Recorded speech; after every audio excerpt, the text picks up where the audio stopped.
Good morning. I'm just waiting for a couple people to finish coming in.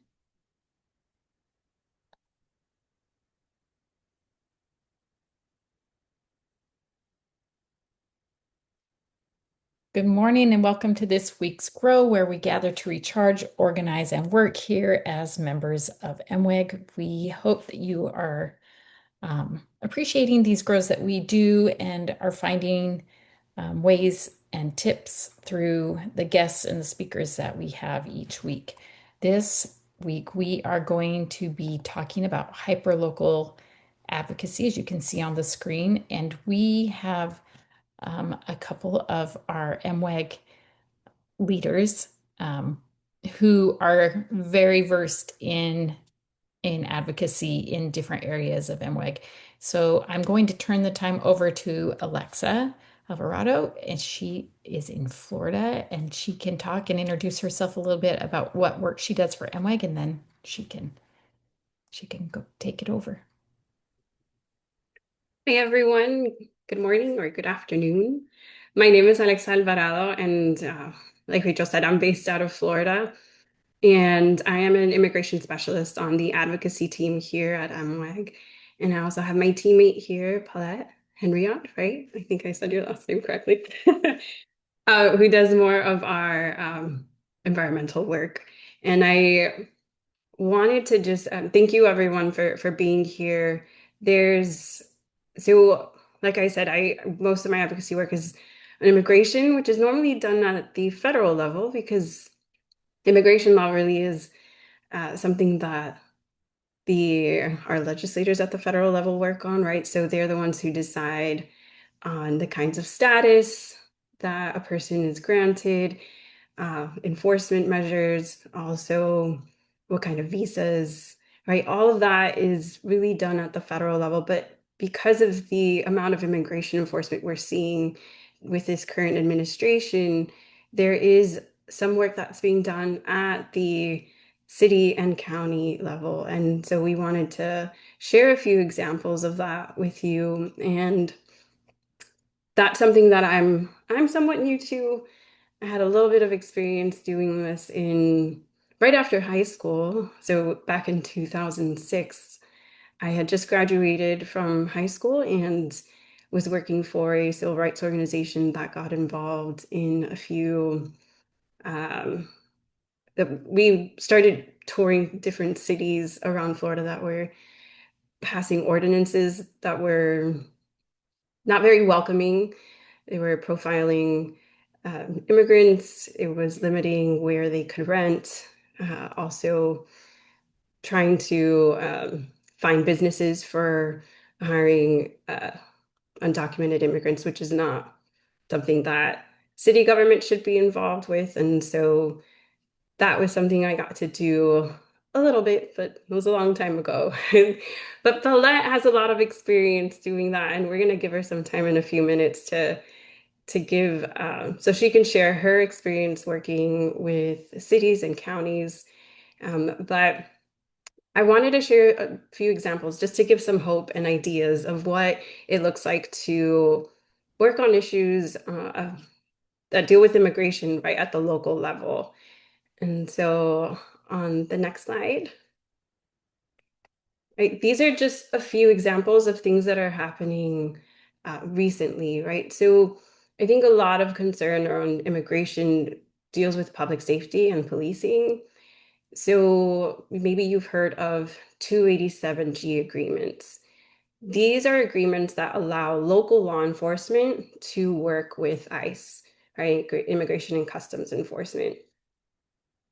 These agreements, there's different models for them, but it is up to a city or county or even state government to get involved.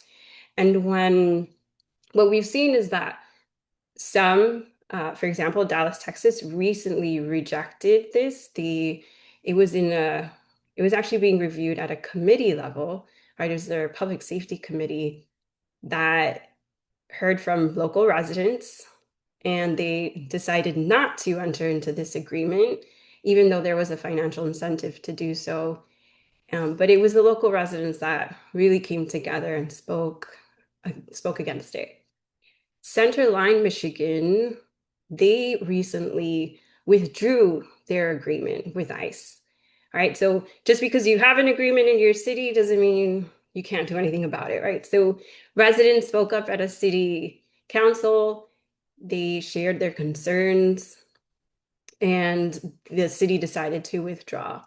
Other examples of that are Wells in Maine and another county in Michigan that also withdrew. There's also don't ask policies that police, like your local law enforcement, can take on.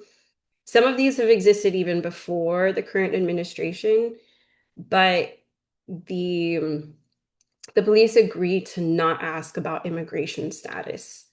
All right. So it's not only that they won't work with ICE directly, but they won't ask their local residents about immigration status.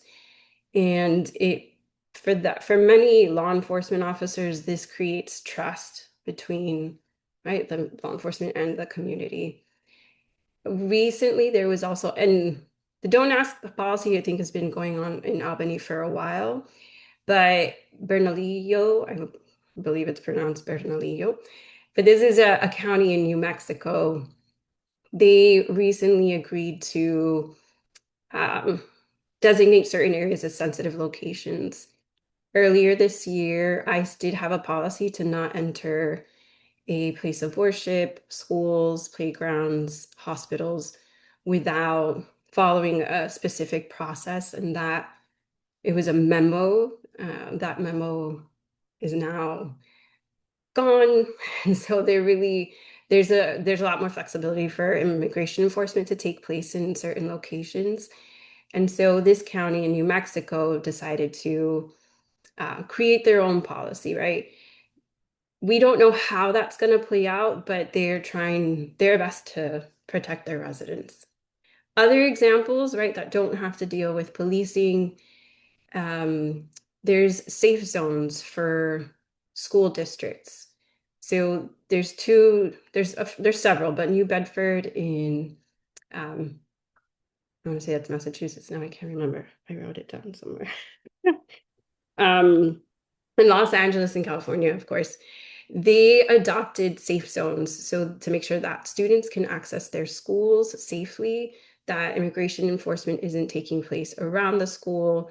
There's a process for example, if ICE didn't needed to detain someone that's on school property, they would have to go to a superintendent's office and present a judicial warrant to do so.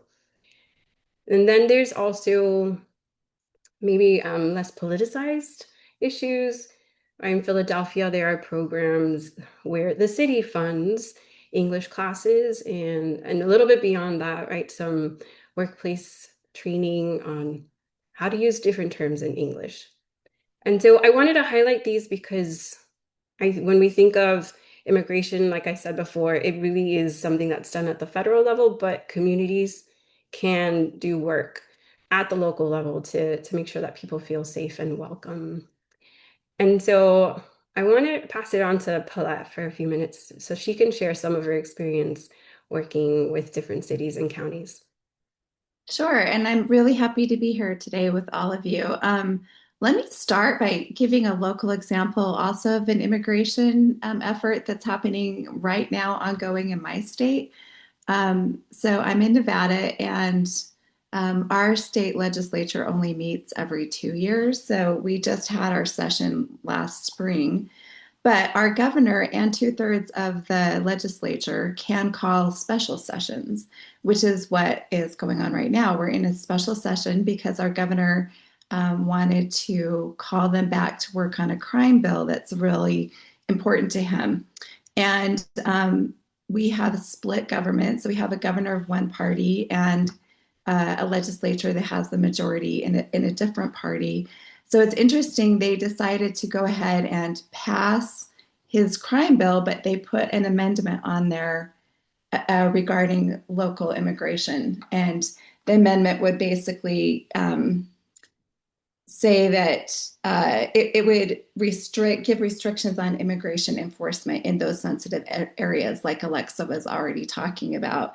and so that they can't access schools without um, a lawful order except under exceptional circumstances. And it also would require detention facilities to maintain an ongoing record of who they have in their facility.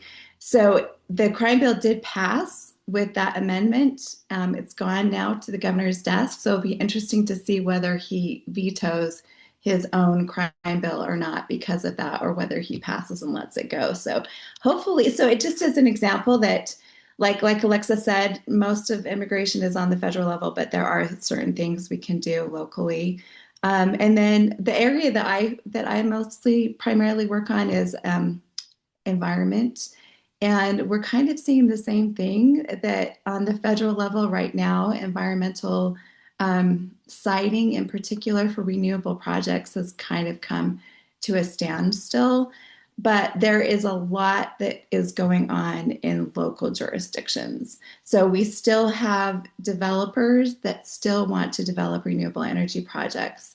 And so what they're coming up against, and we also have private landowners throughout the country who want to lease their land for renewable energy projects, but they're running up against either a lack of ordinances in their communities or ordinances that are very, very restrictive to renewable energy.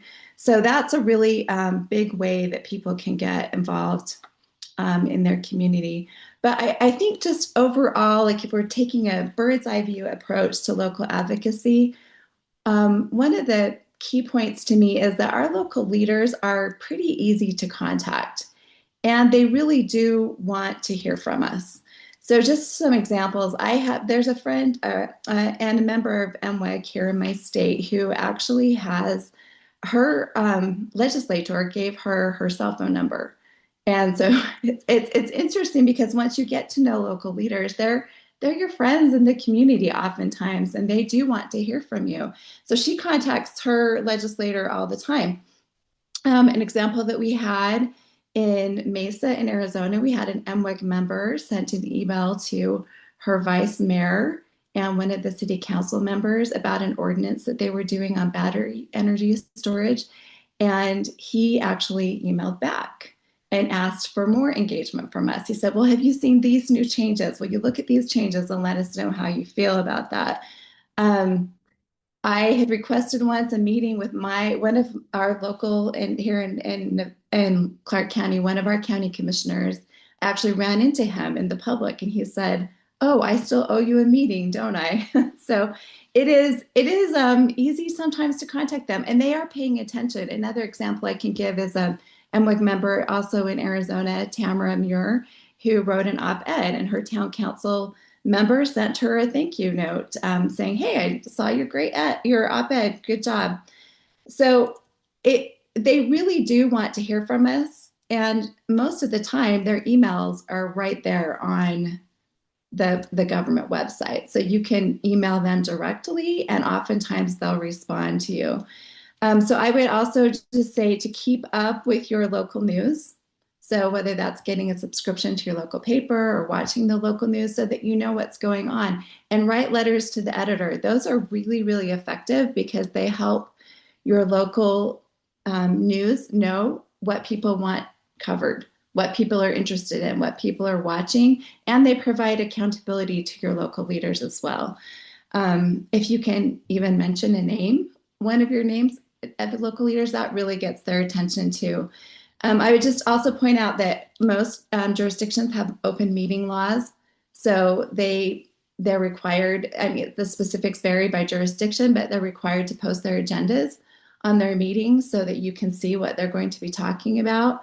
And they always, I mean, well, not always, but just depending, but they'll let you know whether there's going to be a public comment period on that agenda item or during that meeting. And they are happy to hear from you. And every time I've gone to one of these meetings, they're very respectful of the commentators. And it's been a positive experience, I think. So I would just say kind of think about all levels of government when you're thinking about local advocacy. Think about your city think about your county, think about your state, but don't forget about the regulatory agencies either. So, the environmental work that we do a lot with public utilities commissions, especially in Nevada and Arizona, and they actually have a pretty big impact on your utility bills. So, and you can find out they're actually required also to notify the public when there's a public comment period coming up, whether it's on a specific rate case, a specific filing, or sometimes in my state, twice a year, they just have general consumer sessions where the consumers can come and talk about anything they want to with the utilities. And they'll put that on your bill. So that's a good place to look to see when these are happening. So that's all that I have for right now. I'll pass the time back over to Alexa. Thank you so much, Paulette.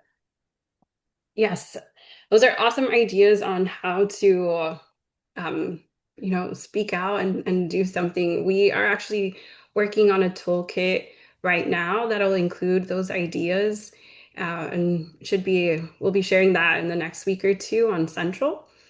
But the toolkit will be specifically for immigration, and that's kind of what we wanted to share with you all is that I think the only difference with well, not difference, but with immigration is we really want to invite anyone that wants to get involved in immigration advocacy to really get to know the community, right? We talk a lot about this in the course Power of Proximity. Right now, we're not offering it, but if you're interested in taking the course, please feel free to reach out to me, to Nori Gomez, who's our other immigration specialist, and we'll be starting that up again in January, most likely. But what we invite people to do is get to know on a one-on-one basis, right? What a person that is affected by immigration, like what their experience is, um, how it is that they're feeling now, what they hope to accomplish, right? What are their dreams? What is it that they want to see for their lives so that we can then be supportive of what they need. So for example, um, right now we know that many are trying to go through the process of obtaining a legal or lawful permanent status here in the US. And some are fearful of going to an ICE check-in or a court hearing, and some may want you to accompany them, right? There are organizations that are offering that.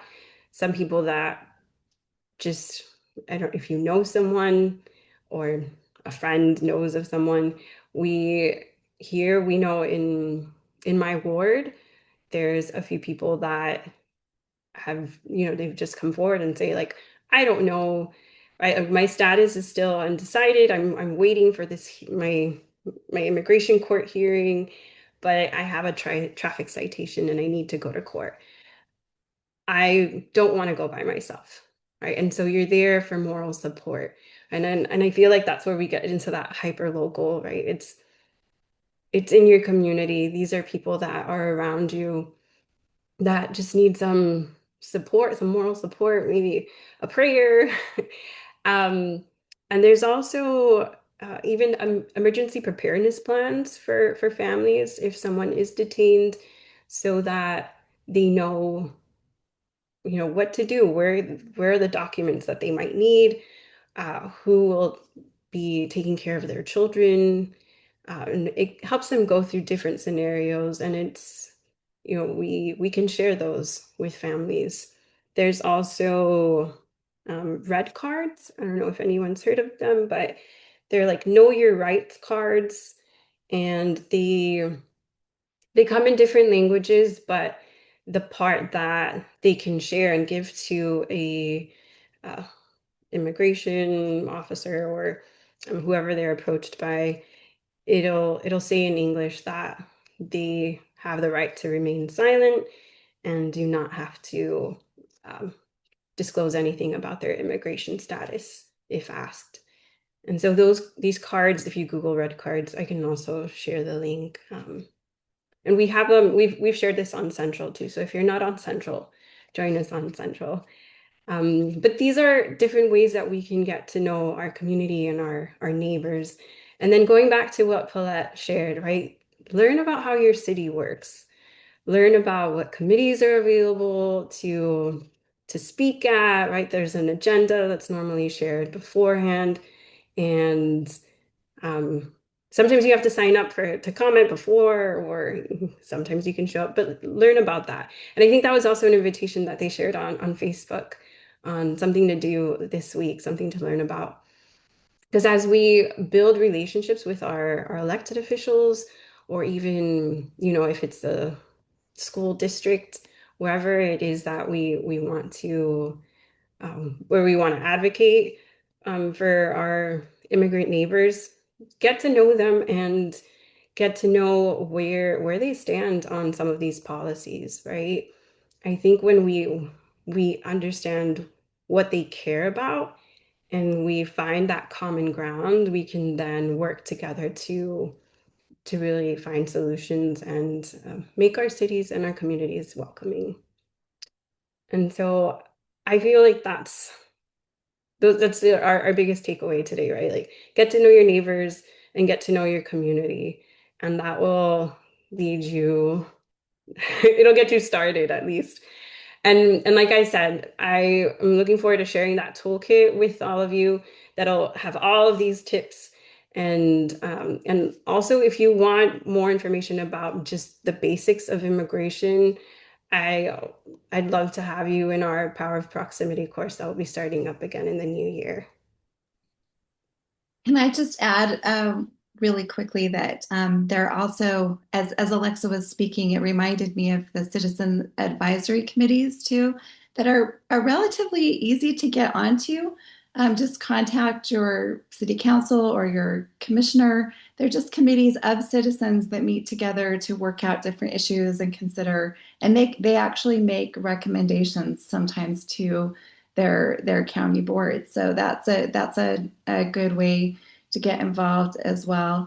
And I just would say also that that there is a library piece coming out just today. It may have already been posted already. I'm not sure, but it's about how to get involved locally on environmental issues. So check that out too. It will also give some good ideas. And if you ever want to get involved in your community and aren't sure if you see an ordinance going on or if you see something happening in your public utilities commission, reach out to me. Send me a message on through Central anytime, and I'd be happy to help you advocate for that in your community.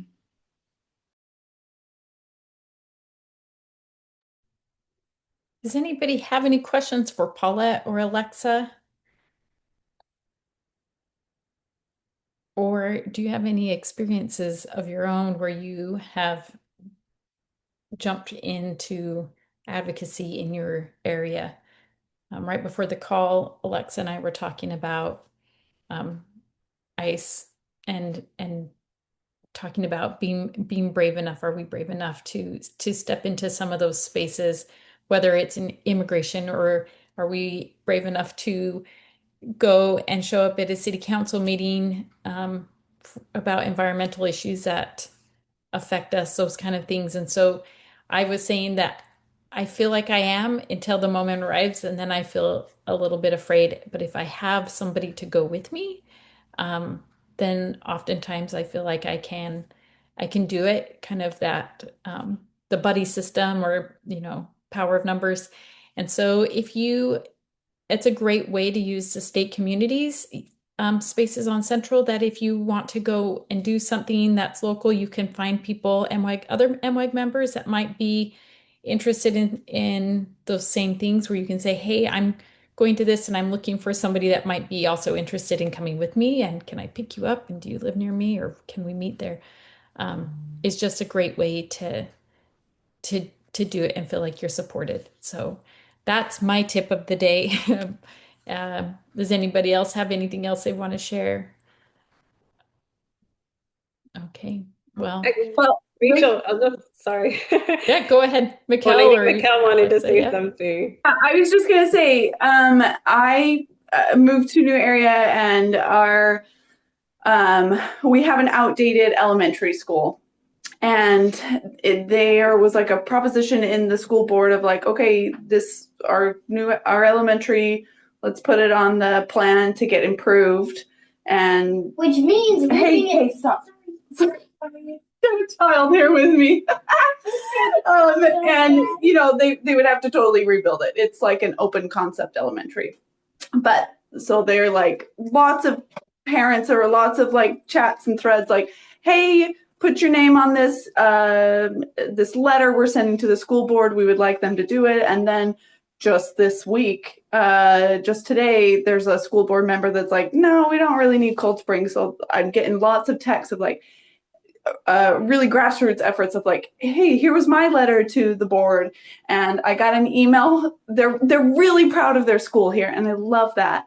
And I got an email from my HOA that's right here. It was like, hey, just so you're aware, you can send it. And in these threads, people are like, I shared it with my book group, and we're sending in our letters. And so it was really heartening to see everyone coming together for this elementary school that they love and trying to improve it. So that's like the meeting is today, so we don't know what the outcome is, but I already feel like inspired by these people, and it's really nice to see. That's a great example of it's real like that is very hyper local, and it serves a very small group because at some point kids go out of elementary school, and I think sometimes as our kids age out, we kind of forget about the schools that our kids are not in anymore.